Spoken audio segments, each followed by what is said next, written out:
Hello and welcome, heroes, to the Crit Academy. I am your host, Justin. And I'm your guest, Anne Gregerson. I'm your co-host, Brandon. And I'm your co-host, Ian. This podcast was created to provide you, our heroes, with new and reusable material for both players and DMs. We hope to inspire you with creative content that you can bring with you on your next adventure. Dang it! You almost made it. I almost made it! No problem. I'm really excited to announce we have a sponsorship with I skipped somebody. Somebody else is supposed to go. Yeah, Sorry. that's Ian. Yeah. Jerk. I was so distracted by her, I just forgot you. Oh, thank you very much. Did you see the hair flip? No, I didn't. She flipped her hair. It's like, yeah. Yeah. I did tell you I woke up like this at like 1 a.m.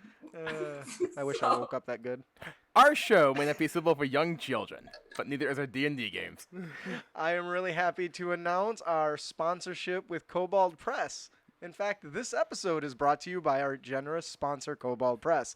Tales of the Old Margrave, a 5e adventure that takes you deep in an ancient magical forest with new spells.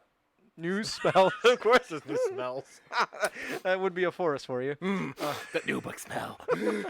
New spells, monsters, magic items, and wondrous locations. Contained within this dragon's hoard of material, you will find a collection of 12 adventures for heroes level 1 to 10. Over 200 pages of blood and thorns, vengeful dragons, and secrets of the forest. I guess where you were going to say 1 to 100. I almost What's did. a level 100 hero like? Well, the universe, it's gone now. So does that what level Thanos. Thanos is? Thank you. I forgot his name for a second. No, because Thanos cheated. He used He a magic used somebody- item. He used somebody else's powers. We have an absolutely amazing episode for you today. If you have not already heard that hot voice coming from me when I was pretending they're doing the Kobold Press ad. Oh, and Are you shitting me? and I'm gonna try. It's not Gregerson? I messed it up last time, and then I went back and listened to it, and I'm still confused. You're always confused. In English, it's pronounced Anne Gregerson. In Danish, it's pronounced Anne Gregerson. But anyways, I'm super excited for our episode. You came out with actually, you've come out with a new product since then. But we are going to be discussing your Surviving the Apocalypse, which is something we haven't discussed on this show before, and is something that's missing out of the current core material. So, and you're just like, you know what? I'm going to go write this shit myself. It's pretty much what happened, actually. So, yeah. Moving on to the meat and potatoes. Why I'm here, why you're here, why Anne is up at 1:30 in the morning talking to some weird-ass Americans who have no idea what's going on. So thank you so much once again, Anne, for taking time out of your day or morning to join us. We truly do appreciate it. Evening? Is 1 a.m. evening? That's not evening. That's definitely morning. For me, it's definitely morning. Sure. I haven't slept in weeks, so I don't know what's day and what's night anymore. It's exams. Like, I don't know what I'm doing. Funny. I don't miss those. Well, you'll breeze through them. I've seen the quality of your work, and if your schoolwork is half the effort that you put into your DM's Guild stuff, it's top-notch stuff. Oh my god. That being said, why don't we talk a little bit about you and your amazing product first?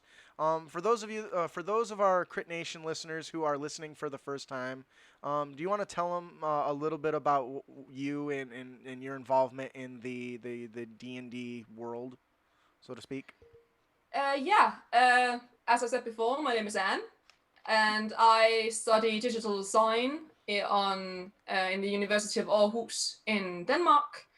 And I have compared to other people in the DMC community, I have fairly limited experience with tabletop RPGs. I didn't start playing them until around 2 years ago, and I started designing for them September of last year. And I've just been continuing, really, because I've been taking things that I've used for my own campaigns, my own home campaigns, and slowly kind of converting them into supplements that others might use. That's how most of my stuff that I make come about. It's because it's something that I was already making, and I figured, hey, maybe others would like this because I really like to use this, so someone will probably like it. I don't know. So that's pretty much like I don't have a secret. I just do what I like to do. It's I'm actually gonna go ahead and put the link in this chat here for everyone. If you guys want to take a look at this, it's a beautiful piece of amazing work. So that's really cool. So, like I've mentioned, we've had you on to talk about Little Heroes, and I know you've been involved in several other projects since then, if I'm not mistaken. Whether it's just yourself or you've been working in collaborative efforts, if I'm not mistaken. oh yeah. I have been a part of I mentioned this the last time I was on, and unfortunately the release date got pushed back a little bit. But we have an upcoming book of children's adventures, based in 5th edition, made with Christopher Waltz and Jeff Stevens and all those like big name guys who know what they're doing, and then there's me. So we've been making these like child-friendly adventures to be put into a book that people can then buy and then play with their kids. And I've written one of those adventures, and it's supposed to come out next month, if I remember correctly. And I have a few other collaboration things in process. With the release of Saltmarsh just now, we have a book called Ships and Crews that when this comes out, like as a podcast, is probably going to be out, but it's coming out this Tuesday, the Tuesday on the 28th, about different ships and different crews that you can use if you're running a Saltmarsh campaign or just any naval campaign, really. Arr. That's been, yeah, exactly. Our a lot of Whoa. ship puns in that group. It was actually disturbing in the end. We'll have to really add that to our list, because I know coming up soon I've got plans of us to cover like captains and cannons and a bunch of Yeah. Navy-based products for the Marsh products. So very cool. Well, thank you very much for that. Can you tell us about how to survive the apocalypse and how it came to be? Yes, it came by from me wanting to have it was a campaign I wanted to play that I was kind of making up in my mind, a storyline that I was making that involved this hell pit having opened, and the area immediately around for miles and miles and miles and miles was being affected in a way that turned people into zombies, basically. So the local area was pretty much infested with an apocalypse. And I wanted to find out how to do that in 5th edition. So I started like Googling and figuring out, has anyone written anything like this? Has anyone done anything like this? And there were a few that dealt with zombie apocalypses and stuff like that, but all of them that I could find were set in modern day. And all other apocalyptic role-playing games that I could find anywhere were set in modern day or in a futuristic, what's it called? A futuristic setting with Post-apocalyptic. guns and technology and all these things. And that's not what I wanted. I wanted a fantasy version of that. And that just didn't exist.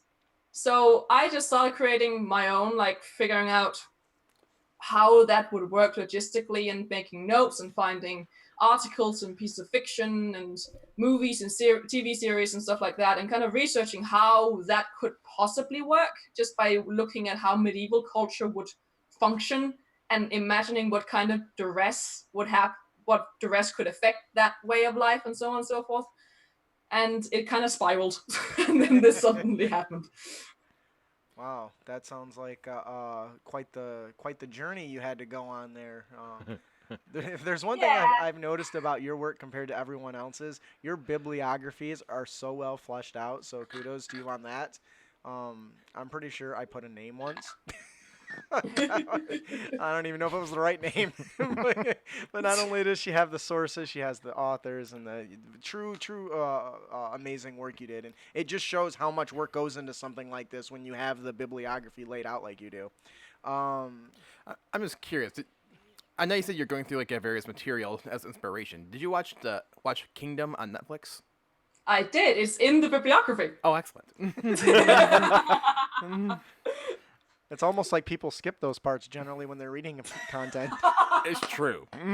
I'll be honest, I realized there was some stuff in here, but I don't know that I actually sat and read every single part of the bibliography because there's so much other content. I had to make sure I got through it. Bibliography, to me, is not really as much. It's there for people who want it, and it's also there mostly also for my sake, because I feel that if you're inspired by someone else's work, like your work is still original, even though you were inspired or using information from someone else. Right. And not giving credit to that, I just feel like it's a bit cheap in my mind. Like if you have taken an idea from someone and then taken it out and then made something entirely yours, there's no shame in admitting that you kind of are inspired by something else. Like that just strengthens the core of what you created. And Right. it's also just the fact that, if people go, well, you plagiarized from this. No, I was inspired by that and was very open about the fact that I was probably inspired by this video game or this series or this movie or this book.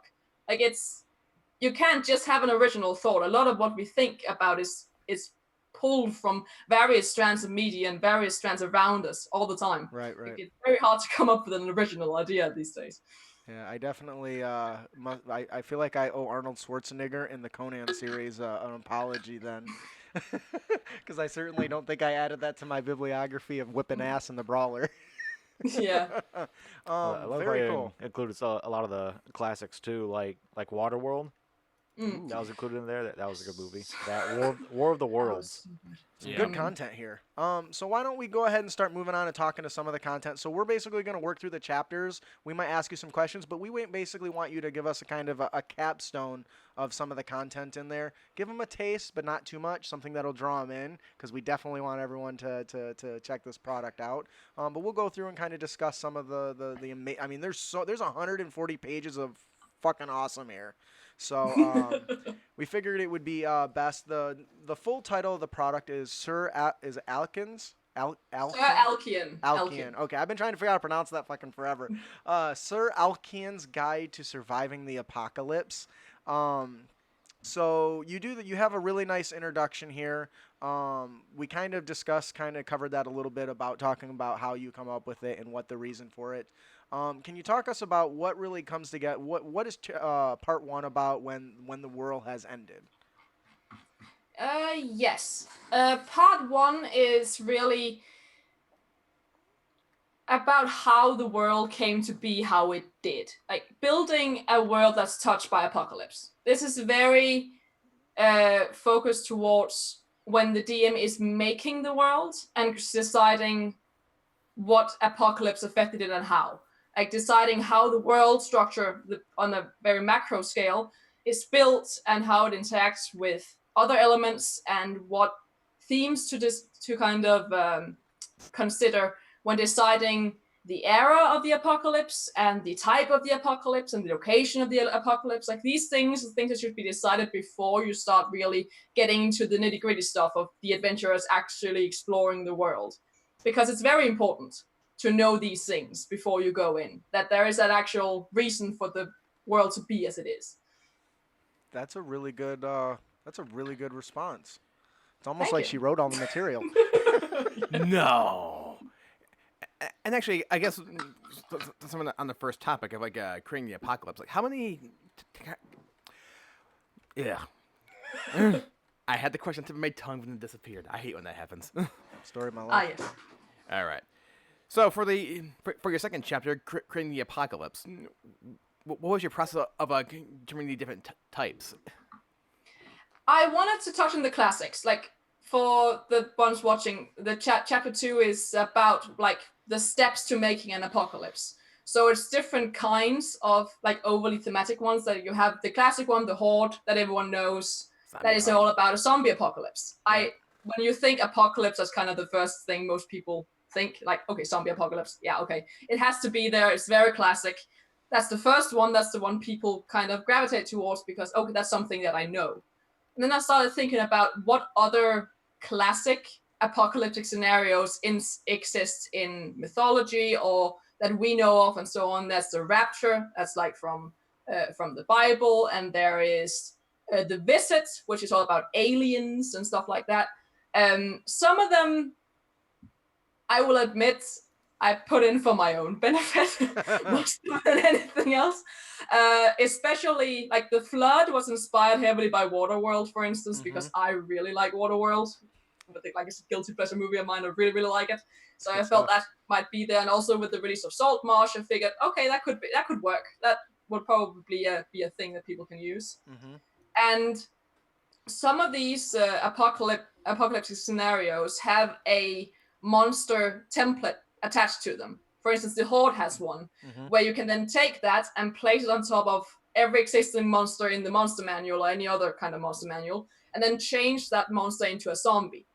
And there are other things throughout. There is, for instance, one for the Visit, where you can make them into these like voidling alien spawn things that I've kind of seen, like the whole Lovecraftian thing, where you see something that's so almighty and ununderstandable that you just go mad. And with the machines, the basis for that apocalypse was that the machines have taken over, the constructs are taking over, the robots have taken control over the world. Da-dum, dum, da-dum. Exactly. Terminator, basically. But I'll admit that the main reason for me creating that was that I had a visual of a robot T-Rex, and I wanted to make it a reality. And that's pretty much the basis for its existence, and I really, really like how it turned out. Yeah, when I was reading through that, the first thing, I just recently completed Horizon Dawn. Yeah. And there's Horizon Zero Dawn? Yeah, oh God, and that really is what jumped out at me, and I was like, I gotta run a world. It's also in the bibliography. Is it really?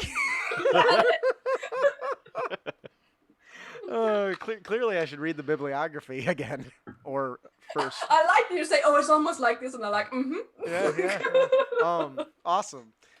So you give us so much so many different options to consider, and one of my favorite games right now. And actually, one of the things you touch on is time frame too.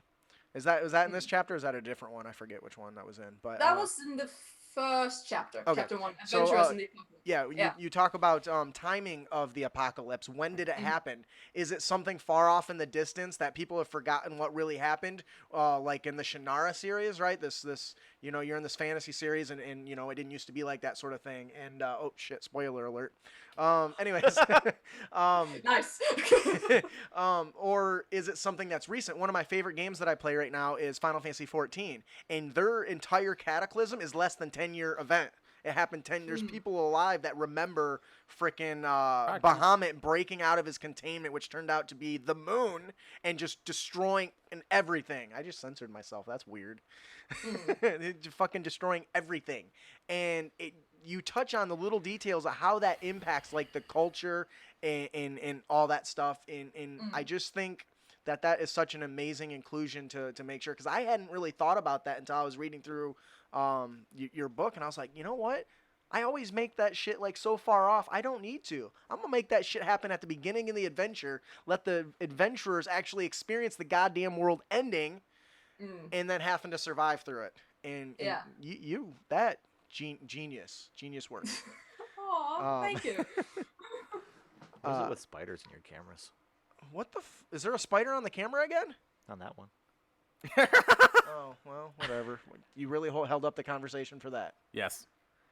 I for a second thought that you were talking about me, and I was just like immediately looking around at the spiders around, like what the fuck, like just imagining them crawling down and like descending upon me. I've been waiting for one to crawl over the lens there. Because I've lived in Spain before, and I know what the bugs are like over there. And Oh, that's Spain. Very different from Scandinavia. We have small bugs. you Very guys small. you guys are farther Kill north, some. like way farther north. I don't know. Have you been to Alaska? Those mosquitoes, man. Those mosquitoes. I know the further south you go, the bigger everything gets. And then you have Australia. The one thing I think is really interesting, for each one of the different types of apocalypses, you talk about the people in the settlements. Can you give us a touch on that a little bit for us? Yes. Like every single apocalypse has possible causes for the apocalypse, has how people and settlements react to the apocalypse, and has the threats and monsters of the apocalypse mentioned. And the people and settlements, it's like, depending on what kind of apocalypse is happening, people will react differently. So you can't just make like an umbrella term that when the world ends, people will react like this. Right. You can in certain ways, because there's always the apocalypse. One of the major themes in any apocalyptic setting or movie, book, whatever, is that man is the real monster. That's always the thing. Like that's always the center point that I've found, at least. So that can kind of go in the beginning and explain what that's all about. But then you have something like the Rapture, where people have a very different understanding of the world ending around them than they would do in the Horde, for instance, where it's zombies, and in the other one it's angels and demons, like these celestial divine beings that are connected to the gods. They're going to have a different understanding and reaction to these almighty beings from another plane of existence than they would to their relatives coming back from the dead.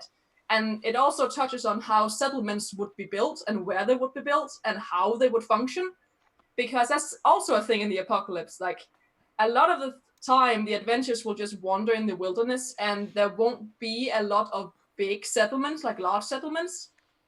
And those that are there often function within a very specific set of rules.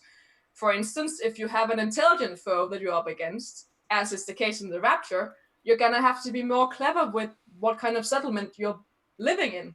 If it's very dumb foes that you're up against, such like zombies, you don't have to hide at all, because, like, visually at least, because, hey, who cares? It's not like they're gonna gather around and make it like an ambush you. They're just gonna wander in, and then you're fucked regardless. You have to set up defenses and stuff like that, and be very aggressive, kind of, to push them back. And you can't do that in the Rapture, because if you're discovered by a horde of devils, you're probably dead.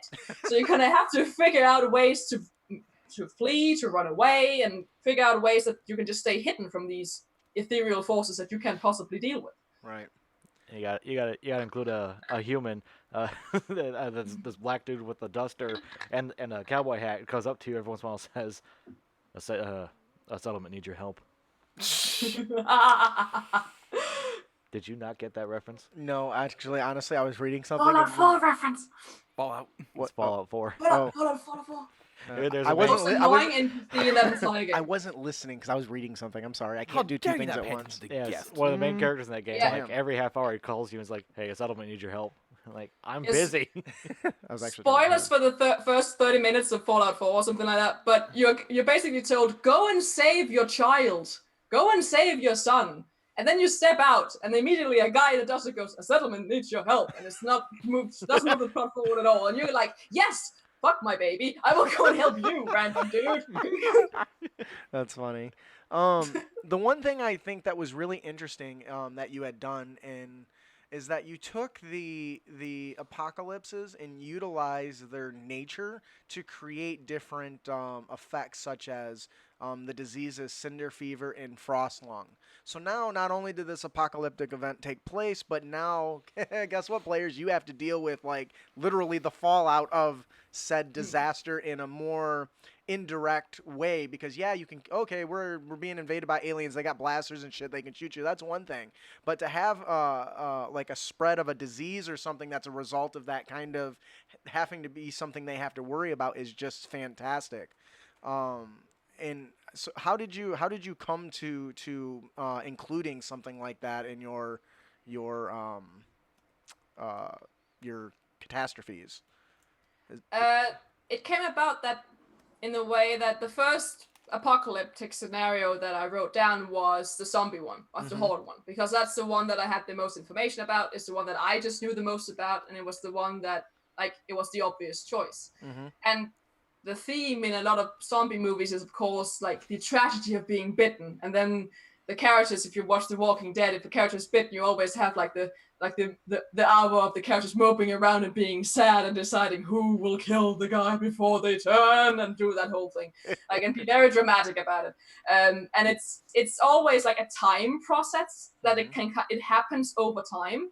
So I figured, okay, so I'm just gonna write a zombie infection of people turning into a zombie gradually over a few hours or a few days.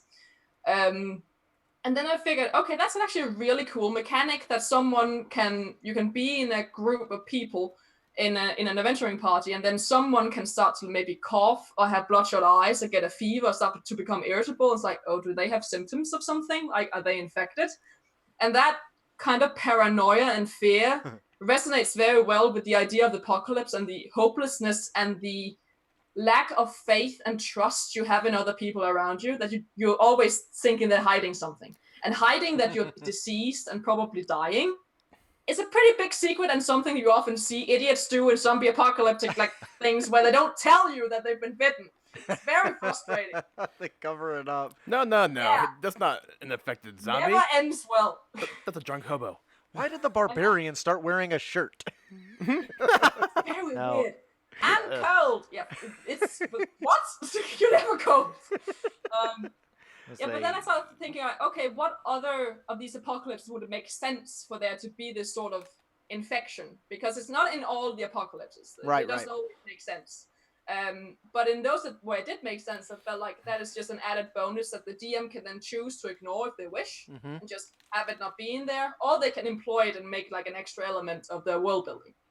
I can definitely see the inspiration of the malady codex in your diseases, and they are fantastic.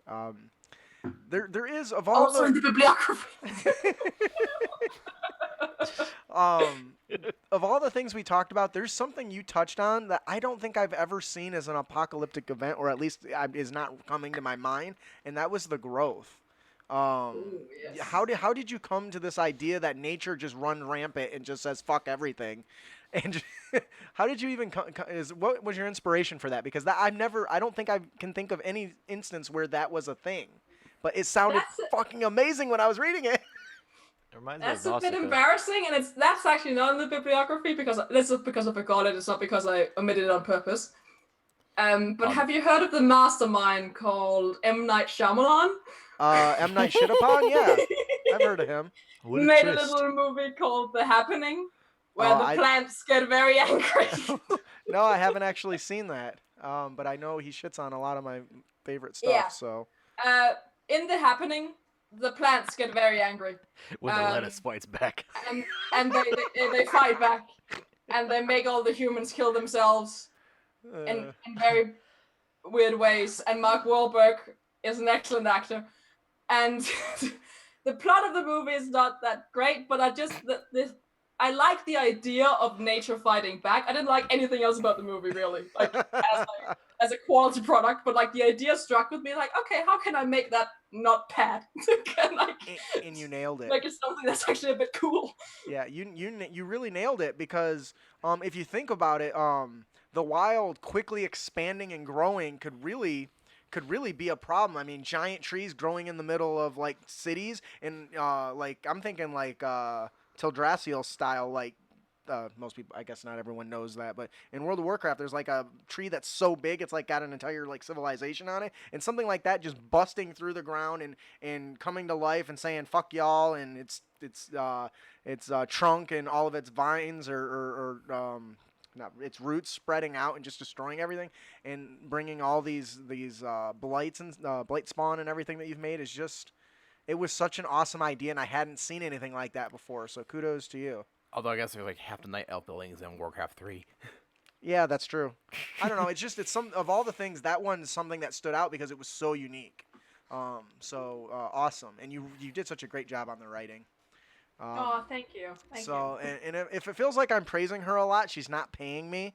I just genuinely think this is something that was needed. And you did such a good job writing it. Now, did you have like co-writers, or did you write the whole thing yourself? I wrote everything myself.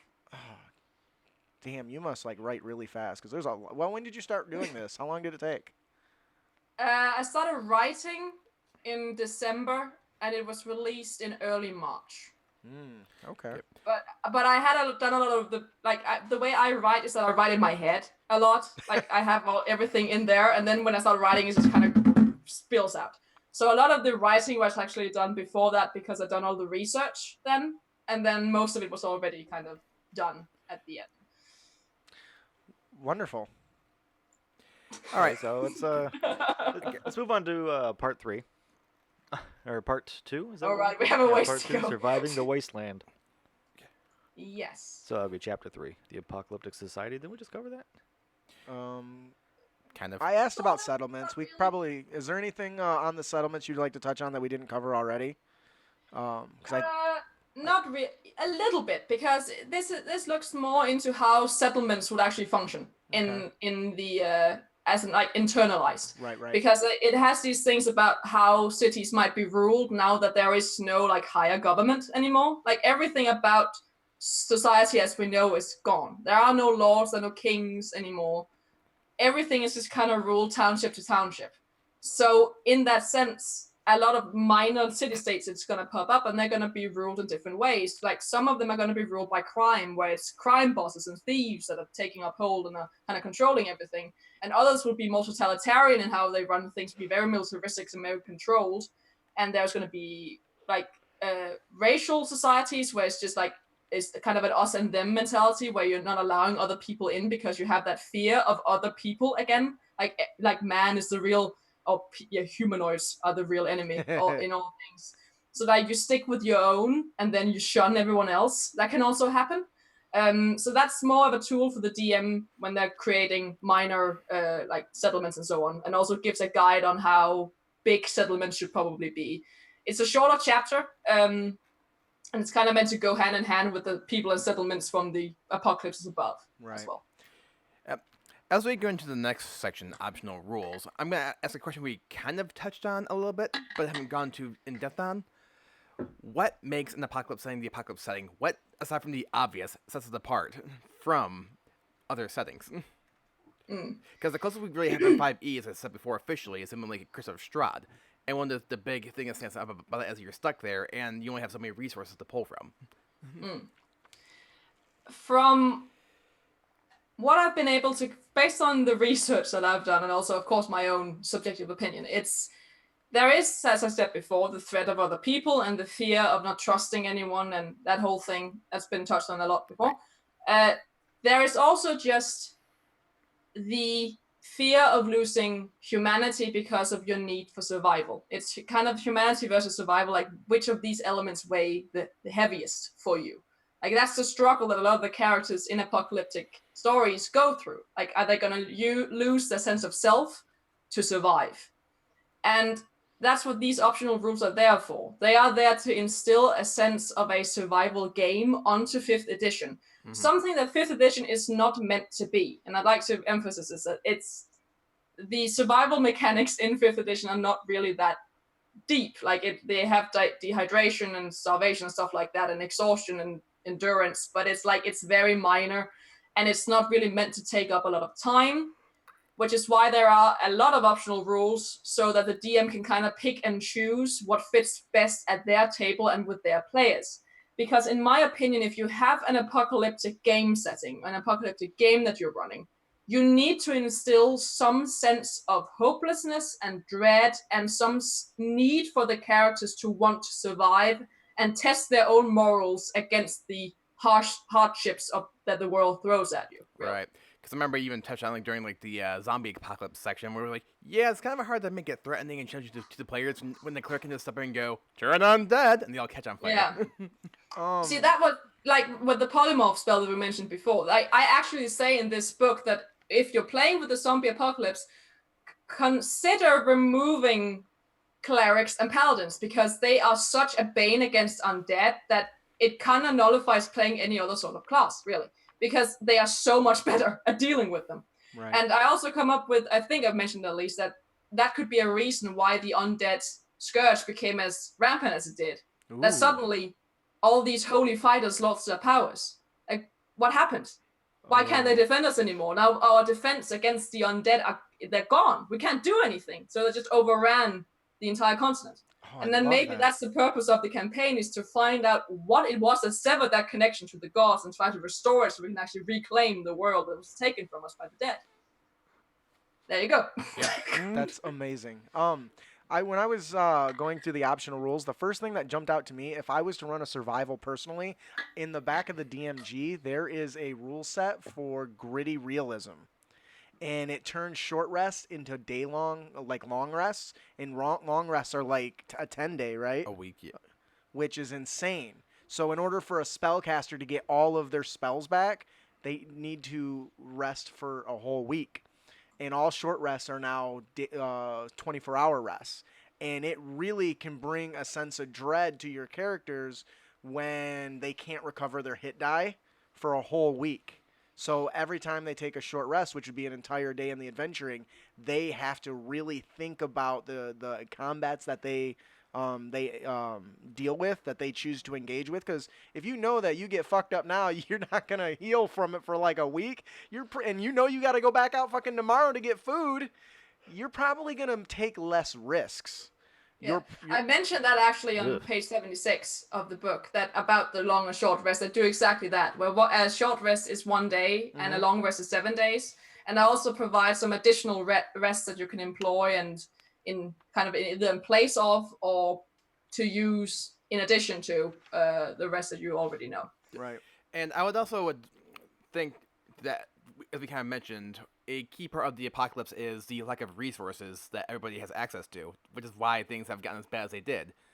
And I think an excellent small example of this is, for those of you who have not seen Shaun of the Dead, sorry for about to ruin the ending here, all the characters are, of course, on the run, because they're trying to survive zombies, and you all thought they're going to die, so hordes getting on them, and then suddenly the military appears, wipes them all out in like 5 seconds, and just moves on, because they all have guns. Yeah, I don't like guns in my fantasy games. So. Right. But I'm just saying that yeah. When somebody who was well equipped and prepared suddenly moved in, exactly. Like, next. Right. Like, what's the rogue with a dagger gonna do again with like next to a cleric and a paladin against undead? Like, he's not gonna do anything. Like, he can't do as much, and he's gonna feel inefficient. Right. Because the entire theme of the apocalypse in that case, if you're playing with a zombie apocalypse, it's gonna be to fight against the undead. That's what clerics and paladins do. So it's like, if you're not playing that, you feel like you're not playing optimally, and that I don't think that's a good thing necessarily. And in that case, I think it's okay if you then have a discussion with the players, of course, like, these are my reasons for doing this, that you can't pick these things. Then you can get away with a lot if you have a discussion with your players. And yeah, I think it's important too that if you do make changes, to talk about them to the players up front. And the reasons for the changes as well. Yes. That and if you're going to run something that's like a survival, make sure you discuss that with your party as well, and that's your players, because that's not for everyone. Me as a DM, I would love to run it. I don't know how I would feel about it being a player. Not because I don't mind it, but if I wanted that sort of experience, I probably would up to this point, I would have played something else.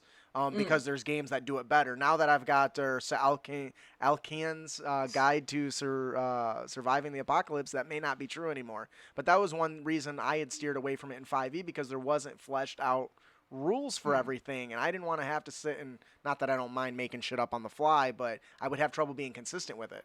Now that there's a lot of stuff that you need to change fundamentally about the game for it to function, and it's like, it's a daunting task if you just want to play a game of Dungeons and Dragons with your friends. Yes. I think one of the in the very first chapter, I mentioned that one of the apocalypses that you can actually choose from is what is called a localized apocalypse, where this effect is only happening in a very specific place. Like, it's not happening in the rest of the world, it's just happening in a location that is kind of closed off.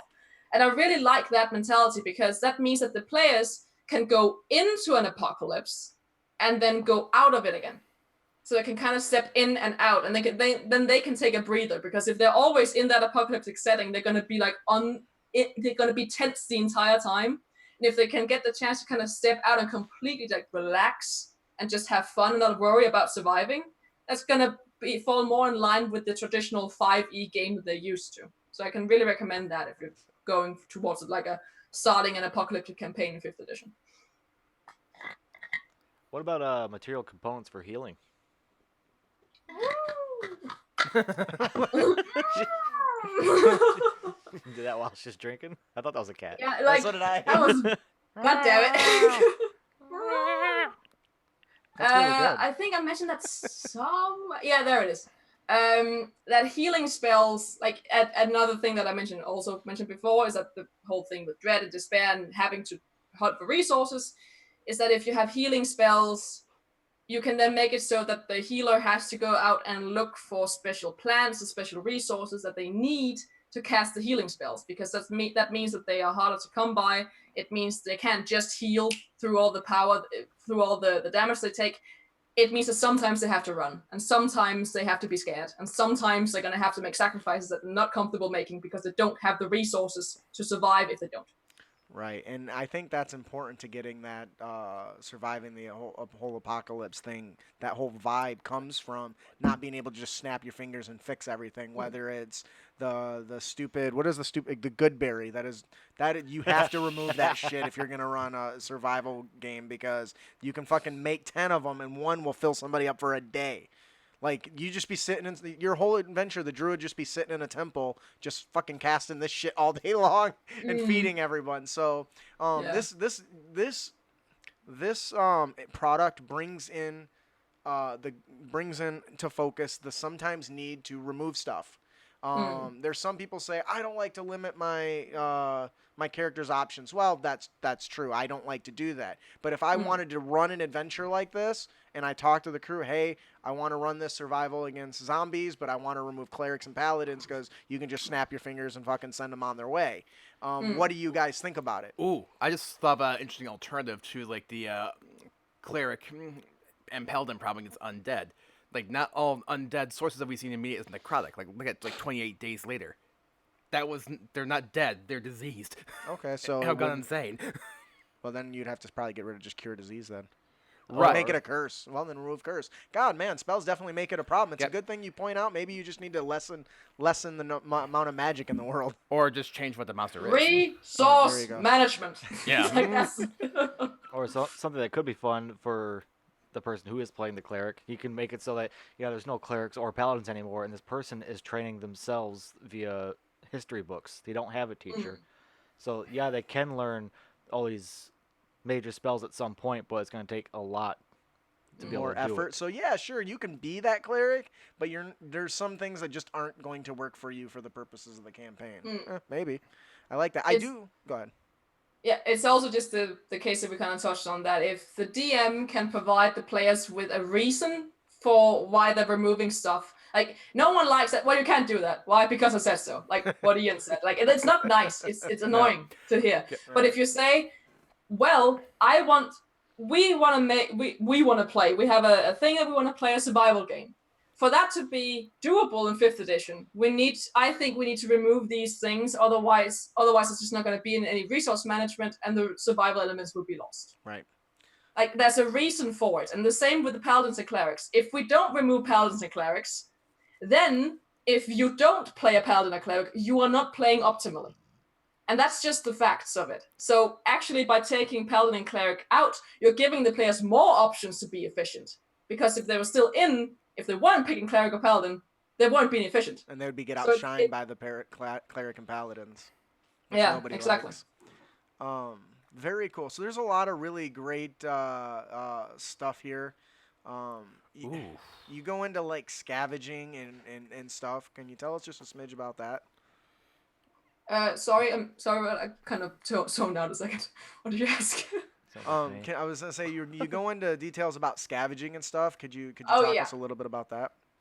Yeah, I was scrolling. That was why I wasn't really listening. Yes, scavenging was it's again one of the optional rules, and it's not optional. You don't have to use these things. That's why I gave so many, and I even say in the beginning, I don't think you should use all of these rules, because there's going to be a lot for the players to try to even wrap their heads around.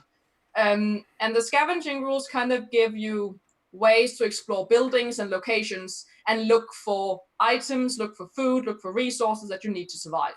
And I make it very clear that to use this scavenging system, you have to make it so that it's relevant to use. You have to make it so that food is scarce, and that you can't just make it with a snap of your fingers, and that you're just wallowing in rations. There's just rations all over the place. Like, you can't do that, because then the scavenging system isn't going to work. Right. Players need to be motivated to use the scavenging system, otherwise it's not going to fit into your campaign. Right. But that's not a bad thing. That's just a thing you need to be conscious of if you choose to employ it. All right. For sure. And you also touch on stress and mental trauma? Yes, that's my favorite one. Well, tell us I love about that so much. trauma. Yes, that is kind of like exhaustion, in that you take levels of it, and as you gain more levels of stress or trauma, you start to feel certain effects. And pretty much the way it works is that you gain stress in in the same way that you gain exhaustion by levels. And the higher your stress level is, the more trauma, the more negative effects you're going to get. So the way you can get stressed out is either by you can go unconscious, you can not rest for an entire day, and you can witness an ally die. And what I then mention is the very subjective one of becoming stressed is that your character sees something that is uniquely traumatic to that character. Because, for instance, if you're playing a very young, innocent sorcerer who hasn't seen a lot of life, and they see someone get brutally murdered, it's probably going to affect them more than it's going to affect the barbarian. Like, the barbarian probably won't be very bothered by it because he was probably the one doing said murdering. And the girl was just like standing there with her book and going, oh no. So she's probably going to be moved by that, or at least affected by that. Although, just won't care. Right. That's funny.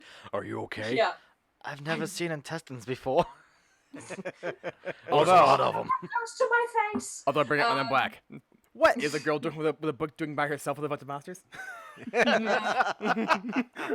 Alone with quantum physics books, she is up to no good, Zed. In the middle of the ghetto, a bunch of monsters roaming around. I'd appreciate it if you eased off my back about it. Or do I owe an apology? You cannot die from stress because I designed it to be pretty easy to get rid of, but also pretty easy to gain levels in. So you can't die from reaching 5th level stress, but you can die from getting a lot of traumas. And traumas are simply effects that if you get a trauma as a result of stress, be it either mentally or physically, depending on the sort of stress-inducing activity you were doing, it could either be that you were, for instance, stabbed and fell unconscious, or it could be that you witnessed something horrific and then had a mental breakdown.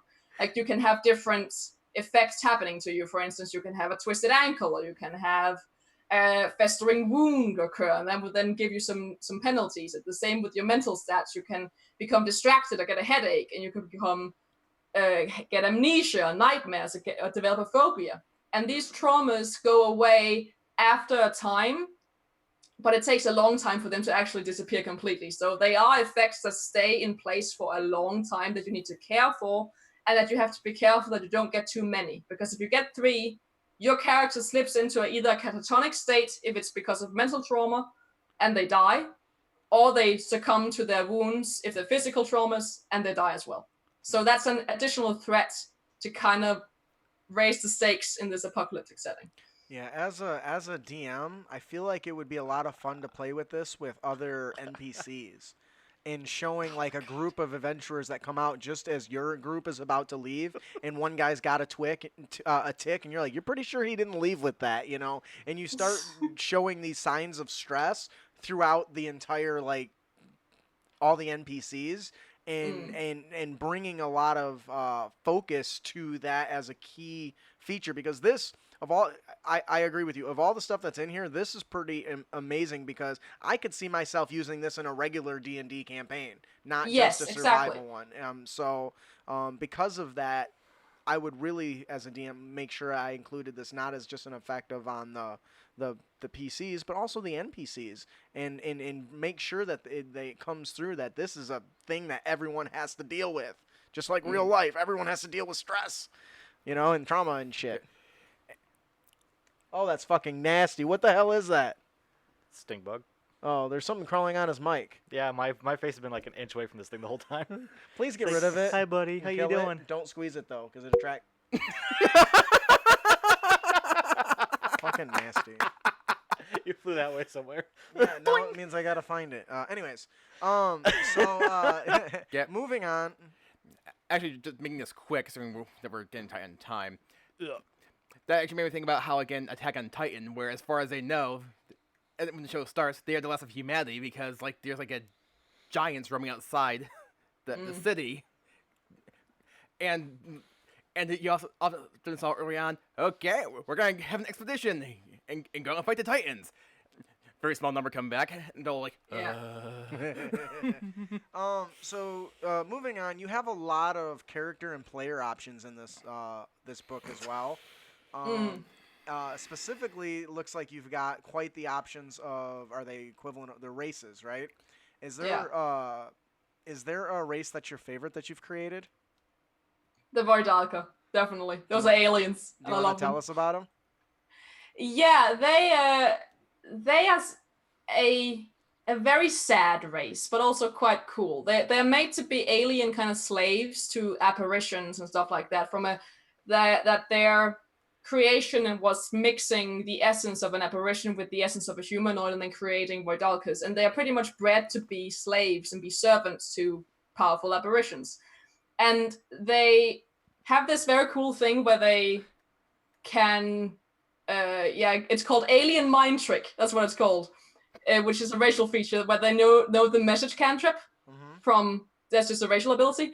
So they learn to speak with their mind privately to just themselves to keep their thoughts hidden before they learn to speak like with their voice.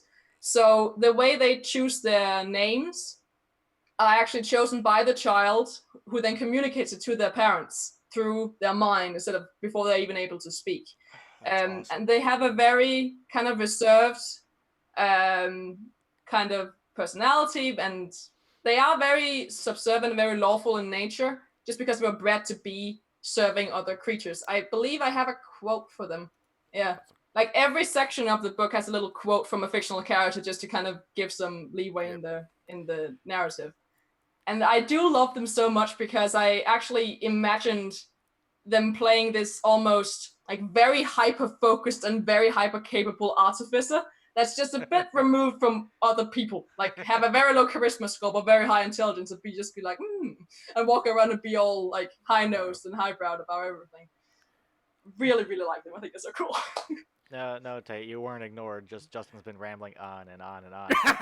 It's hard to get a space in there. Like one of his questions, actually a really good question, was, have you ever did a campaign where the onset of the apocalypse is the ending of the campaign? I didn't ignore that. I was saving that for later. Then you should have typed that in there. It's like, that's a good question. I will say that at the end of the cast. Anyways, yeah. So let's get through this and we'll come back to that, okay? So yeah, that sounds like an awesome. That kind of reminds me of like the traditional like gray aliens. I was looking at the artwork, and that's kind of that's exactly what I was thinking when I made them. Yeah. It looks very nice. And of course you have many different character class options, which I think is really cool. Once again, we're not going to go into all of them, but would you like to pick one, your favorite, and talk about it a little bit? Oh, my favorite. I have a feeling I know which one it is, but I don't want to make assumptions. Guess is. It's probably Path of the Psycho. I nailed it. Know it. Yes, I because it's like I'd watched a lot of scary movies like Jason Voorhees and stuff like that. I was like, yes, I want this. Do you want to tell us about the Path of the Psycho? It's just awesome. Like, I don't know what else to say. Like, you can go in, at third level, you can go into a psychotic rage. You just go full psycho. Like, you can just lose your mind entirely. Salt the wound. Strip the flesh. Salt the Their wound. I was just thinking 14th level ability is that if you can make a melee attack against every single creature within range of you. And then if you kill someone with that ability, you could just run 30 feet towards someone else and make a melee attack against them. Like go into a murder spree. And the ability is called Serial Killer. I think that's so cool. It's so awesome. cool. That is really cool. I'm gonna build me a meat bicycle made for two. You kill one, you start running towards the other. Hi. I think you did a really great job with this, and of course you add additionally different types of backgrounds, or actually they're called revised backgrounds. So also some new ones. Yeah. Do you have a which one of these is your personal favorite? If I'm allowed, I'll just say the revised backgrounds are kind of my favorite, because that was actually the first piece of that was actually the first that I wrote for this project, was the revised backgrounds, because I figured out like, okay, I'm making a character for an apocalyptic scenario, for an apocalyptic world, and I am a noble. How does that make sense? That doesn't make sense.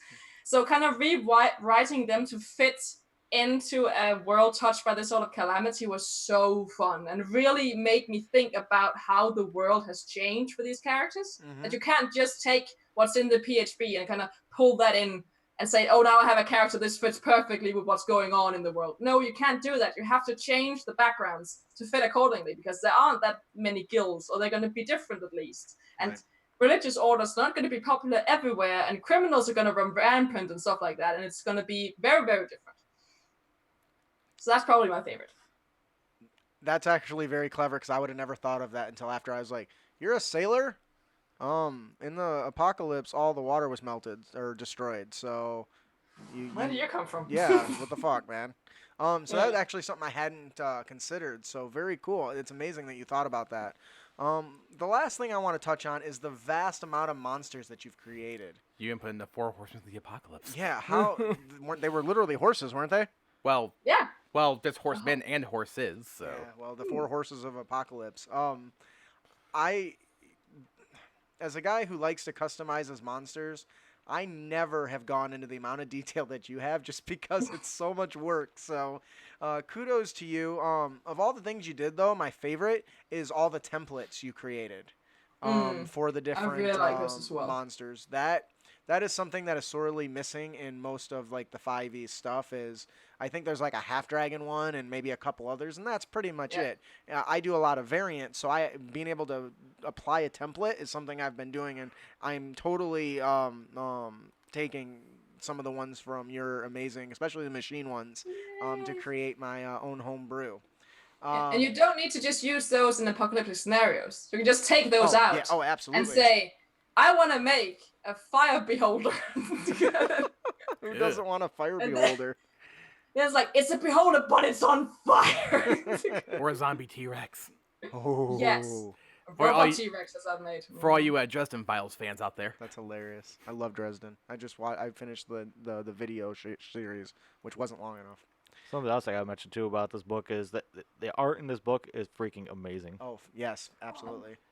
All right, we'll steal it from now. So is there any unique commissioned art, or is a lot of that purchased stock art, or DM's Guild? I get very anxious when this is so introverted of me, but I get very anxious when I work with other people about stuff like this because I change my mind all the time. So like most of this, if not all of it, is either stock art or public domain art or art that I've made myself. So yeah. A beholder that's got the machine template. Oh, like a Doc Ock without the Doc. Holy shit.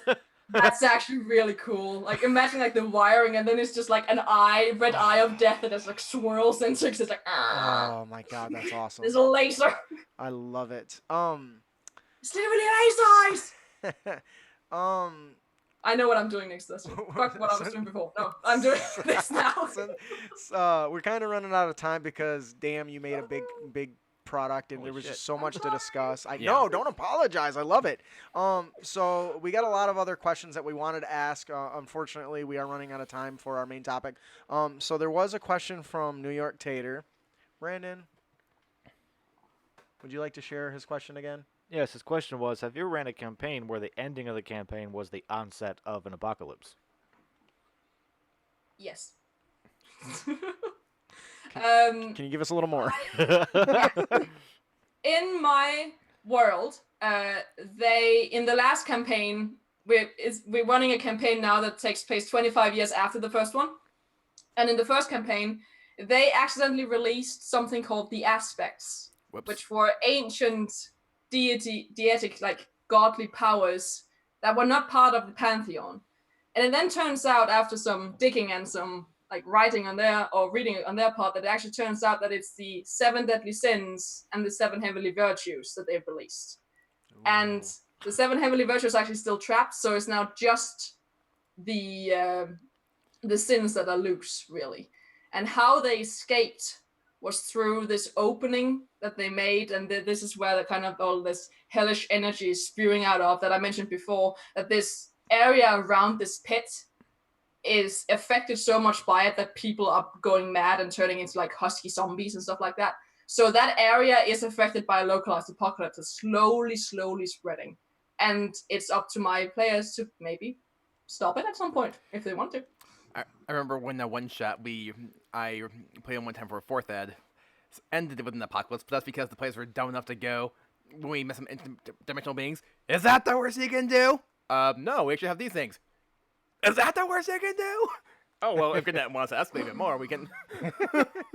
I'm gonna give New York Tater one more question here because I think it's interesting, kind of something we touched on before with the polymorph bullshit.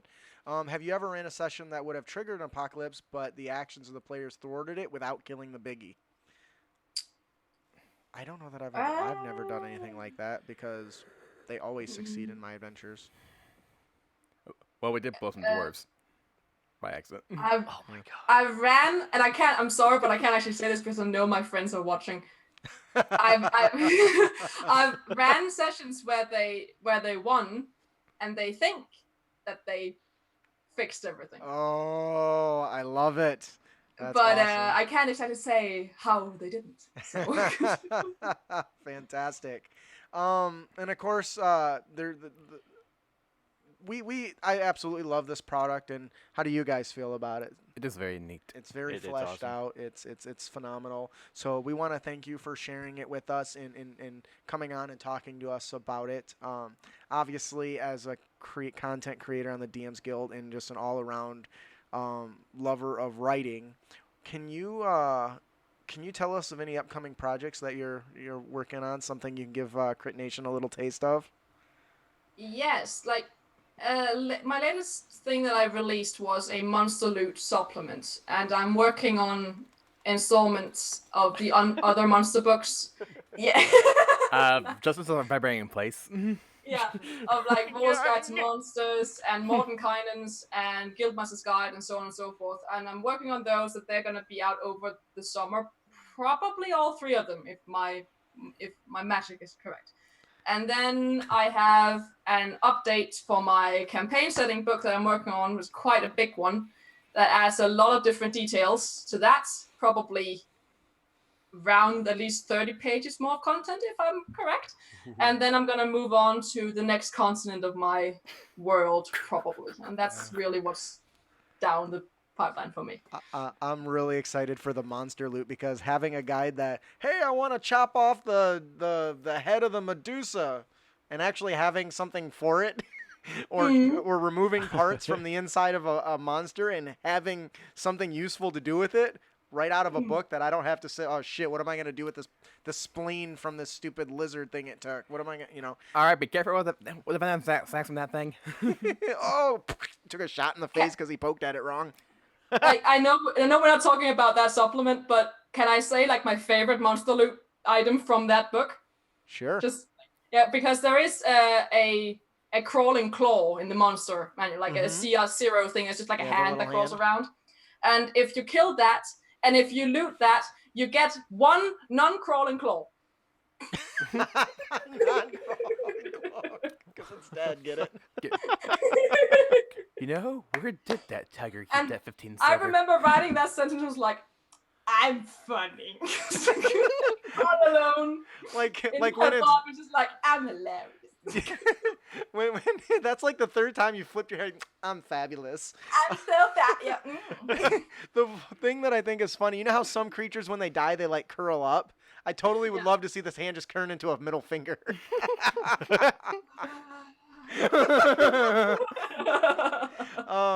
So thank you so much, Anne, for sharing that amazing topic with us. Sir Alkian's, is it Alkian's? Sir Alkian's Guide. Alkian's Guide. Sir Alkian's Guide to Surviving the Apocalypse. This is an amazing product. Once again, I will add it to the Twitch chat here. If you're not following us on Twitch, head on over to Crit Academy or twitch.tv/Crit Academy. You'll be able to find the video there. I'll save it so it doesn't expire. It'll be under highlights.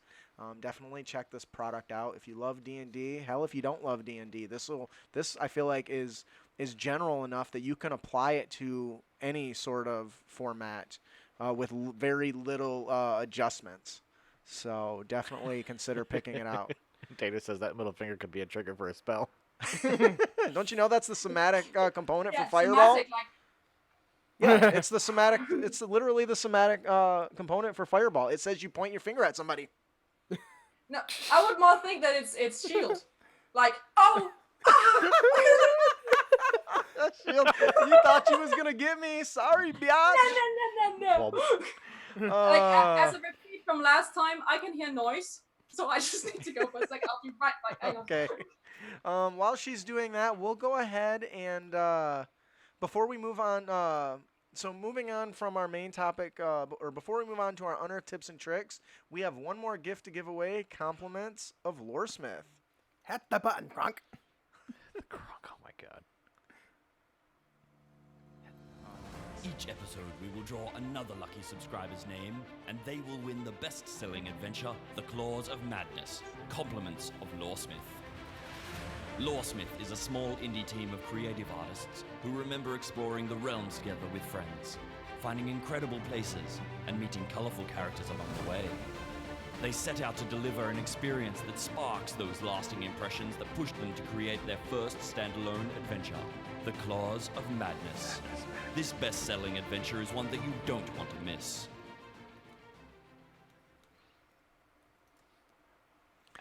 Anna, Brandon, who's our winner today? I don't know because I'm not in the partner. Oh wait, yes I am. It's Maximum Max 110. Ooh. To the max. To the max.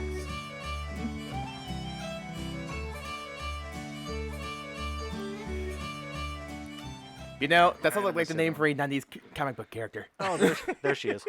She said, "I heard a noise. I'll be right back." And those are usually the famous last words in horror movies. Like you said that the last time as well. It's like, oh, we can't even like. I don't know the number for the UK emergency service. It's like I'm not in the UK. I remember. At least I remembered. Yeah. Denmark, right? Denmark. Denmark, yes, See, yes. I got it. I still love that episode of the IT Crowd when they created a new emergency number, but so absolutely long no one could remember it. Pretty look at compared to you fellas. You're up. Yeah, I know. And now, what you've all been waiting for. Our Unearthed Tips and Tricks segment, where we bring you new and reusable material for both players and DMs. You look like a chode.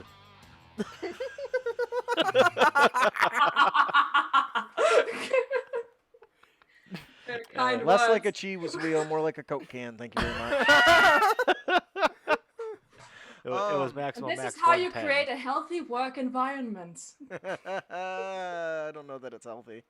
I actually don't have Before a. the warthog comes. It's like Australia. You know they like you when they insult you. All right. Our first UTT today comes from our character concept. Comes from you, Anne. Do you want to tell us a little bit about Sir Alkian's? Yes, Sir Alkian is the namesake of the book. He's the guy who literally wrote the book on surviving the apocalypse. And he has little notes all throughout the book that kind of gives his very annoying commentary on what he thinks is right and so on. And Sir Alkian is really a very righteous person, like a knight who thinks of chivalry and all these great deeds of old times, and he walks around in a society and world that's completely like wallowed in despair, and everyone is dying, and he's just walking around, oh fair maiden, I shall save you from the beasties and stuff like that. He's terrible. He's awful.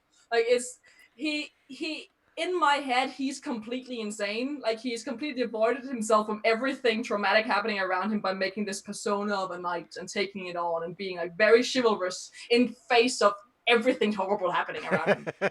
And I love him so much. Like if you read the notes, he is a little annoying. So he's Gaston. Annoying. Gaston, yes. He is so annoying. Like he says like, oh well, the peasantry will never understand my ways. Of course not, and stuff like that. He's like, and he talks about the lower classes and so on, how they're not good enough for him. He's terrible. Like, he's an awful person. He's dead as well. So that makes sense.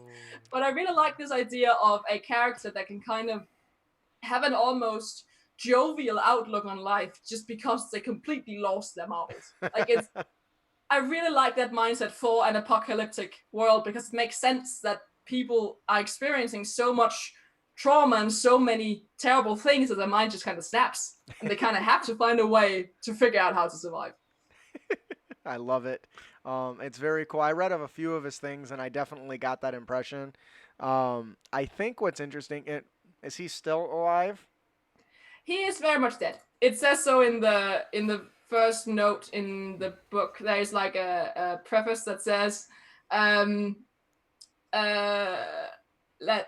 if you found this book, he's basically dead, and he's hoping that you can use this information herein to kind of survive the apocalyptic worlds around him. I have this headcanon that the reason he knows about all the apocalypses is that no apocalypse is actually happening. He's just really fucked up. in his mind. He's just hallucinating everything. That's hilarious.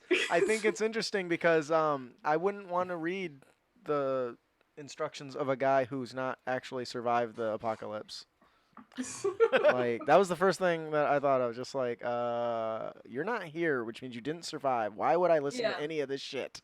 I think Sir Alkian is an absolutely hilarious character and would be a lot of fun. I definitely would like to play somebody like that. I love the idea that he's just nuts. like he writes this whole entire book and maybe it didn't actually happen. Like, how else, like, what kind of fucked up world has all of those apocalypses going on at the same time? Like, that's fucked. Like, that's really messed absolutely. Well, horrifying to mix and match those apocalypse, like horde with growth. Oh boy. Ooh, suck.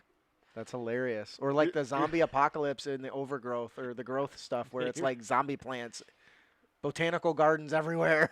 You're running through the woods trying to escape a horde. And you can literally make a song of ice and fire with the frost and inferno. Oh, like kind nice. of neat. Yeah. Maybe the center and where they clash is some special area of something. I love it. That'll do it for our character concept, Sir Alkians. Sir Alkian.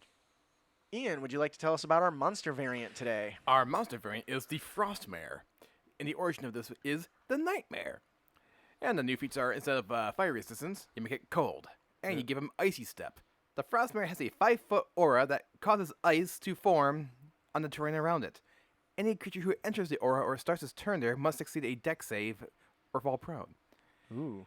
And it gets Icy Touch, and all attacks are cold damage in addition to their other types. Ooh, Frostburn. I like that. I didn't think about that. And innate spellcasting.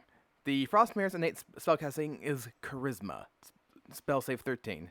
The Frostmare can innately cast the following spells requiring no components once per day. Lightning Bolt, only it's cold damage. Ooh. So I don't know what I was reading, but one of the products we were covering described the use of spells but altered the effects. And I'm like, you know what? I'm going to do that with some of my monsters now. I really like this one because I really like to fuck over melee guys. Right, Mr. fucking stab and dash? Yeah. I'm not apologizing for my pirate. So I wanted something that would potentially be risky to those who enter in combat, not necessarily in the form of damage, but punishing nonetheless. So that's where I came up with the Icy Step, and I think I've used that on a previous monster too. Anne, what do you think about this? I like it. It's good. How could you?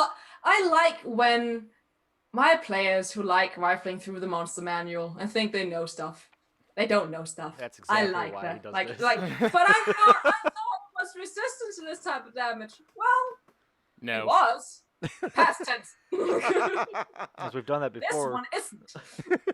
We'd walk along. It's like, oh, there's kobolds attacking you. It's like, oh, they're kobolds, and all of a sudden you have a potion of poison being smashed in your face that was thrown from a sling. I love that was one of our first creatures we made. I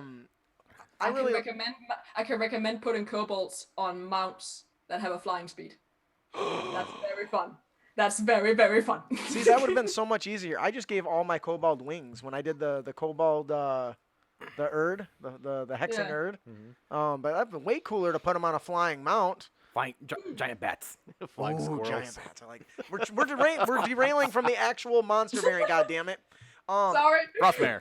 I really like this because I think that it gives more versatility to the Nightmare mount, but in addition, it adds another layer, an AoE effect that alters the dynamics of melee combat. And the fact that it can do a line of cold damage isn't something the player is going to expect, because even the regular one can't do that. Boing.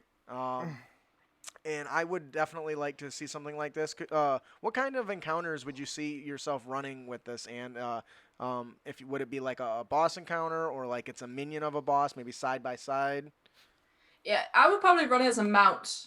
of a boss type creature, or maybe as a like the next world setting I'm kind of writing has a large emphasis on mounts, especially horses. So I would think of this was kind of like a challenge thing, that if you could tame the Frostmare, then it would turn into this mount that you can actually control. It's like, and it's a whole challenge to kind of defeat it enough that you can tame it but not kill it. That Ooh, would be kind of I fun like as well. that. Ooh, magic item idea. Two Pokemon. coconut halves when you smash together, it becomes a mount. Oh my god. A fire horse, a frost horse, regular horse. That's how it's made, right? I like that idea because I just was running Karazhan for some transmog and WoW, and one of the first guys you fight has a mount that he dismounts, and you got to fight the two of them, and they get back together and they're stronger, and it's just I love that the idea of having the players have to defeat the boss, and if they manage not to kill the mount, they can attempt to train it and shit, and that's just. It needs an AoE damage effect, so the more time they spend trying to chain it, it fucking freezes them in place. That'll do it for our monster variant, the Frostmare. Our encounter of the podcast comes from Michael A. We might want to cut the second one then. Yeah, it's very long. Have you already read through it? No, I meant the one I put in. Oh, you added one. Yeah, I told you this. I wasn't fucking listening. Obviously. In all of our time together. So what do you want me to do with it? Cut it out? Yeah, I'm putting something else in the future. Okay, well then, thank you. So we just derailed. So our encounter of the podcast comes from Michael A., the Bank Heist. There's been a series of bank robberies in the city. Each time a robbery occurs, people in the area have heard a large boom and found the vault empty or near empty, with a large hole in the floor leading to a tunnel. Some of the tunnels were filled in by the time the investigators reached the area. The party could either investigate an existing tunnel, which connects to a maze of tunnels which wind, branch, and recombine like a maze. Or they could do as my party did and wait for the robbery to occur and quickly track the pursuer and pursue the robbers down the tunnels. The robberies are being conducted by a were-rat and her thugs. The were-rat is using the enchanted skull of the giant ant queen to control a horde of giant ants, which she uses to tunnel under banks and drop the floor of the vault. That is dope as hell. As well as the coins and gems inside into a portable hole, which is quickly retrieved for a speedy escape.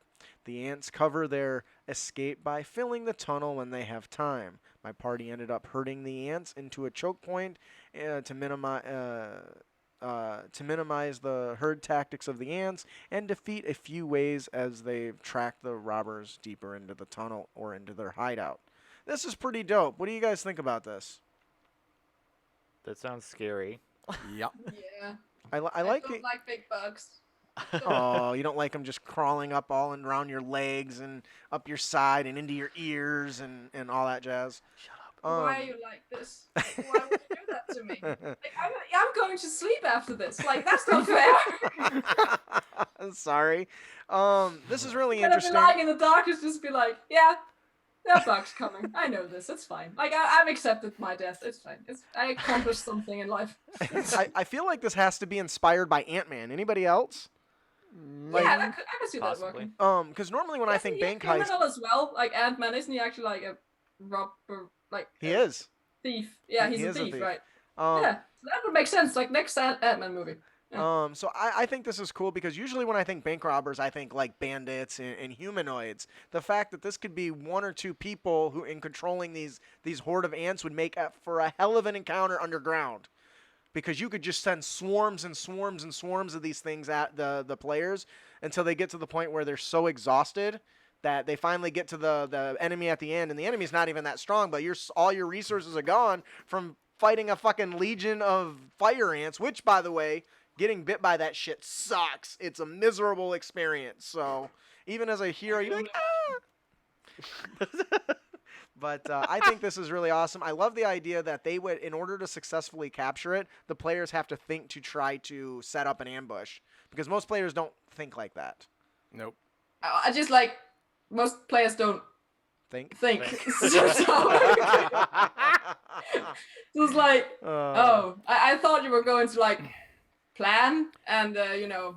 strategize and I see I was mistaken there. So that's God, okay. Peter. That's my mistake. I'm sorry. That's on me. Yes, I've done the DM. Yeah.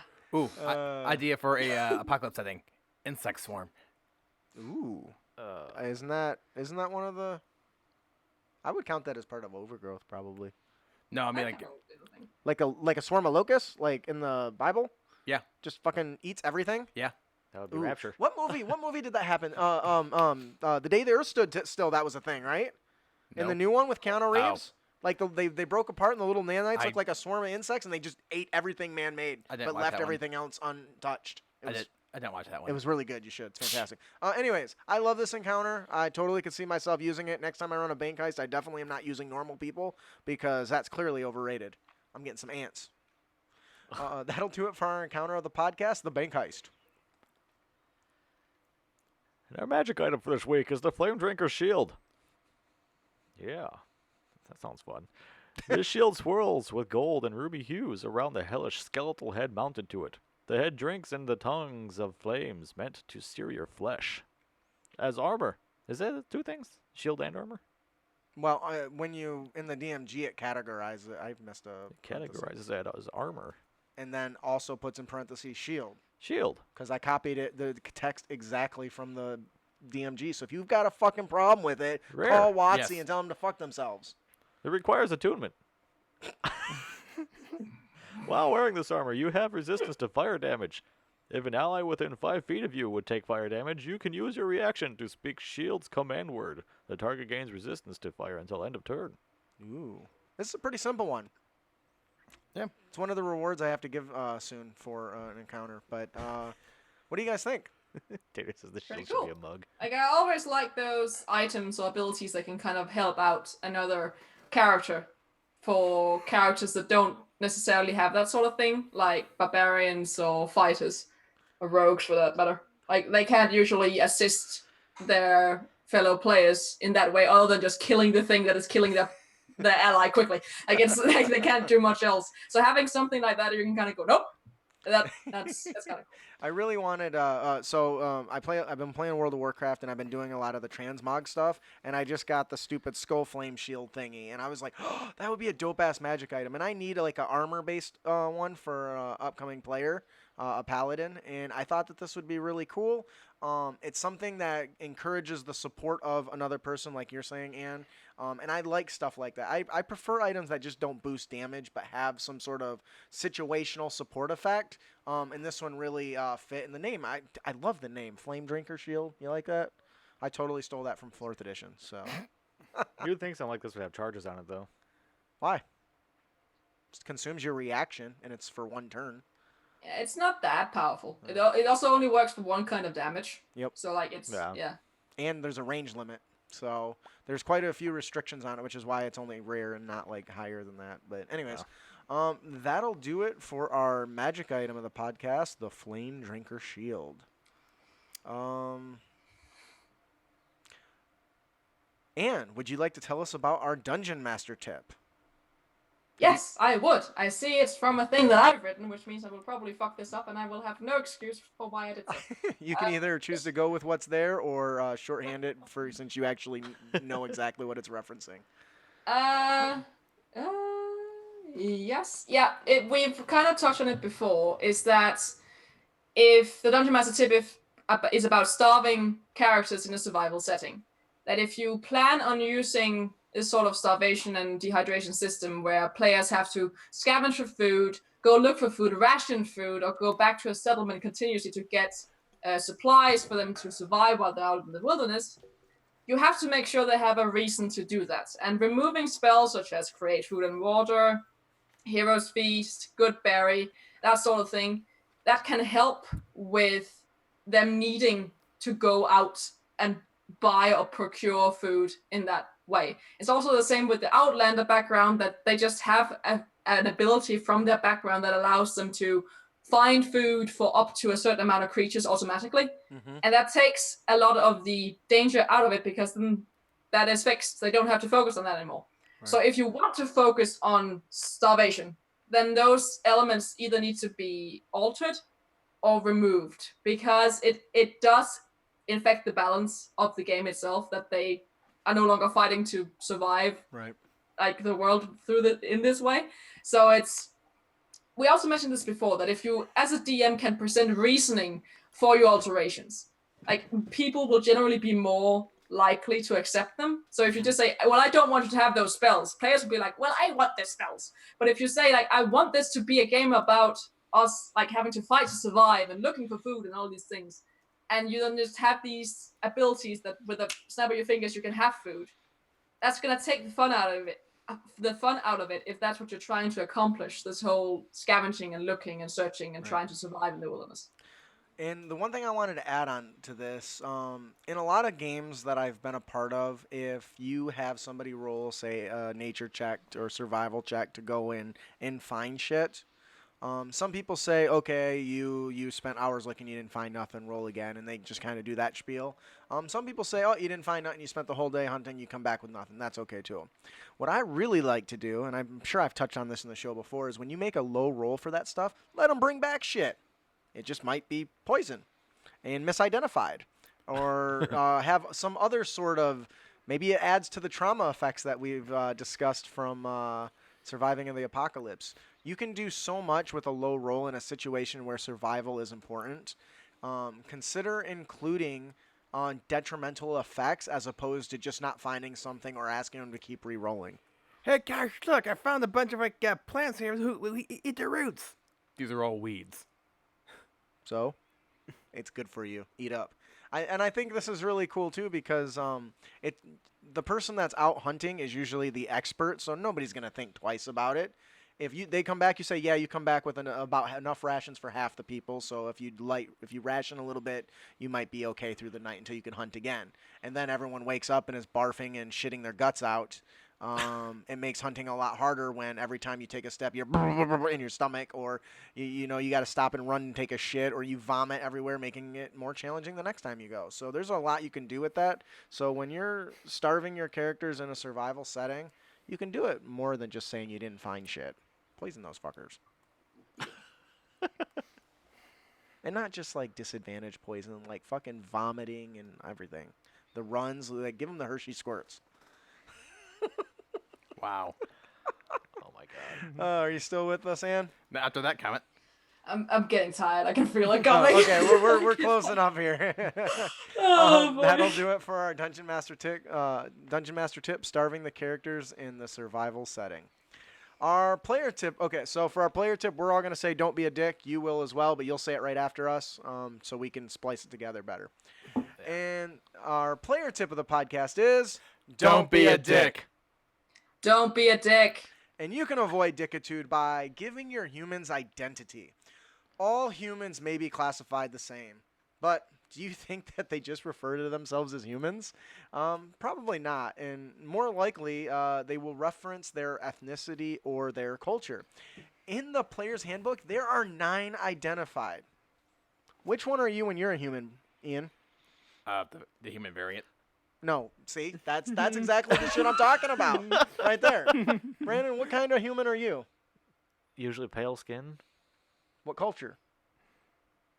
Yeah, see, nothing. Caucasian? So there's 9 examples of this. I don't know. For instance, are you a Kalashite? Wow, that sounded weird. With a thin frame, dusky brown skin, and light brown eyes. And every time you introduce yourself, you are a Kalashite. Or maybe you're a Mulan. Mulan? Is that a Mulan? Mulan. From the southeastern shores of the inner sea. Tall, slim, with amber skin and hazel eyes. Are you just not Kalashite? I don't fucking know. Yeah. I'm pretty sure we've all agreed that my language skills are horrible, okay? What about the Luskin? Stocky with fair skin, steely gray eyes, and auburn hair. You know, maybe you're a more intimidating character. You choose to play the Turami. That's tall and muscular with their dark mahogany skin and curly black hair with dark brown eyes. When it comes to playing a human, move away from the human reference, right? Refer to your ethnicity, where you're from, and make your character stand out. If you are all playing humans, you don't want to say you're a human. You want to turn and say, you appear to be Mulan. from the southeastern shores. You know, you can give so much more to your characters, your human characters, than just they're fucking human. I've been listening to fuck, what am I listening to? Yourself? Always. Fucker. Nice. Nice. Brendan Sanders, the Stormlight Archives, and all that. When they introduce the humans, they recognize them and refer to them by their classification of where they're from, whether they're Herdazian or they're Alethi or whatever it is, because of the way they look.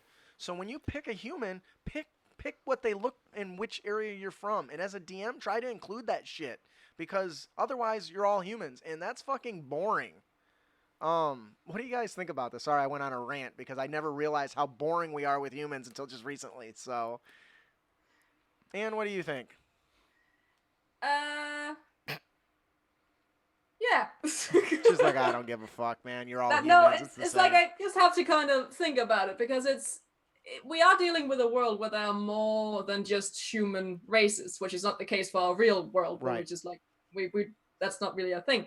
So it would make sense that the different ethnicities are tied to different locations around the world, because then if you identify yourself as one of these things, that also says something about the place on the continent and the place in the world where you're from. The question is then if that could be translated to other races as well, like if Ooh. different shades of Dragonborn come from different places, or if it's just a mishmash as well. Like they can just occur randomly, or are they also in different areas as Cultural, well? I like think that. that's even more exciting, really. That just by describing how your character looks, what your character looks like, you can kind of get an understanding of where in the world they're from. I think that's really fun. That could be fun. Yeah, and I think the human needs that more than anything. At least the Dragonborn has different ancestral heritage, right? The Tieflings can be easily, different colors, and it stands out. Their horns can be different, but humans are fucking humans. So you need everything you can to make them different. And I think we can start by fixing that as players and work with our DMs to make it more important. If you're in the middle of Mulan territory or whatever, and I would have to plot this out because I don't really know where it's all at, but if you are in the Mulan territory and you come up as a Eluskin, are those so far away that you're out of place? Because now as a human, you can be out of place too. Because we always expect the Dragonborn to be out of place in the Tiefling. We don't expect the human. You know what I mean? Like even if I go to a church full of black people, I look like I'm out of place because I'm white, but we're all humans. It's the same, right? Does that make sense? Yeah. I don't know. I I feel also like just shout out to New York Tato, like, dude, it's like 3 a.m. her time and she hasn't had a drink in a while. all right. We'll close this up. I see you. She's be watching. Anyways, I think human identity is something that we overlook all the time as players and even as DMs. So I'm gonna try to work that into my campaigns moving forward. I say that, but I'll probably forget in about 10 minutes. That'll do it for our player tip of the podcast. Don't be a dick. Don't be a dick. And you can avoid dickitude by giving your human identity. Before we close out, we have one more gift to give away, compliments of our sponsor, Jeff Stevens. A small village, empty of villagers except for one boy, found sitting and weeping next to a jester's pageant wagon. The boy explains that the villagers, including his family, followed a jester into the wagon and never came out. What madness could the adventurers face? Can they save the villagers? Or will they go mad trying? Can you survive the madhouse of Tasha's kiss? That laugh always gets me. I know, right? Sexy as shit. And someone subscribed to us. I didn't see who Yeah, that was, because but- we were in the wrong thing. Yeah, It we're in a was different window. Gallows Adler. Thank you for the follow. Yeah, thank you very much. Indeed. And who's our winner today? Our winner today is Vampire Slug. It's a good name. It's really Is good. it? I like to move it, move it. I like to move it, move it. I like to move it, move it. You like to Move it! Ouch to You the guys are answer. cool. That's true. We're pretty fucking awesome. Yeah. Congratulations, Vampire Slug. Slug. If you enjoy the adventure, please make sure to leave Jeff Stevens a review. The fuck is that noise? Oh, that's my phone, because my wife put it for 9 o'clock to make sure I don't forget to take out the damn trash. Fail. Which happens far too often, apparently, that I need an alarm. That'll do it for our show today. Please join us on our next episode where we will be interviewing the crew from One Shot Onslaught, an actual play podcast who focus on running short adventures for their games. We will poke and prod them with questions about setting up, running a successful actual play podcast. I would just like to know how to run a successful podcast, honestly. That would be great. If you have any feedback, unearthed tips and tricks, or topics you'd like us to discuss, how can they send them to us, Brandon? They can. You can email them to us at critacademy@gmail.com, or you can find us on Twitter and Facebook at Crit Academy, and we also have a YouTube. Yeah, and a Twitch. Twitch.tv/Crit Twitch. Follow us.